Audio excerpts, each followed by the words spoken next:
শুটকির ভর্তা অনেক মজার। শুটকির বড়া কিন্তু তার থেকেও বেশি মজার। আসসালামু আলাইকুম everyone. Welcome back to my channel recipes by Upama. আজকে আমি আপনাদের সাথে শেয়ার করব শুটকির বড়া। শুটকির বড়া বানাতে নিয়েছি ফেওয়া শুটকি, পেঁয়াজ কুচি, শুকনো মরিচ এবং রসুন। প্রথমে একটি কড়াইতে অল্প তেল নিয়ে তাতে আগে থেকে ধোয়া শুটকিগুলো দিয়ে ভালোভাবে ভেজে নিতে হবে। এমনভাবে শুটকিগুলোকে ভাজতে হবে যাতে ভেতরের কাঁটাগুলি সহ ভাজা ভাজা হয়ে যায়। শুটকি ভাজা হয়ে গেছে। এখন আমি পাটাতে শুকনো মরিচগুলো লবণ দিয়ে বেটে নিব।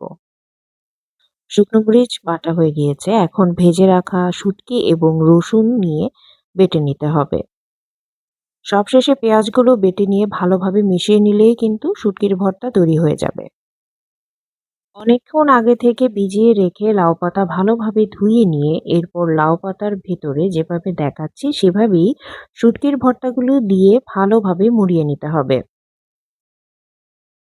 এখন আমি ফ্রাইং প্যানে তেল গরম করে একটা একটা করে লাউ পাতার বড়াগুলি দিয়ে দেব।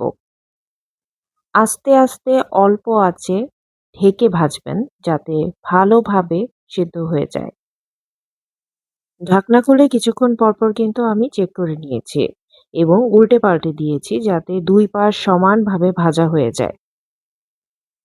এভাবে আমি কয়েকবার এপিট ওপিট করে ভালোভাবে ভেজে নেব যাতে পাতাগুলো সম্পূর্ণভাবে সেদ্ধ হয়ে যায় এবং ভাজা ভাজা হয়ে যায়। শুটকির বড়াগুলো ভাজা হয়ে গেছে। এভাবে কালচে করে ভেজে নেবেন। দেখুন কি সুন্দর হয়েছে না? গরম ভাত দিয়ে খেতে কিন্তু খুব মজার।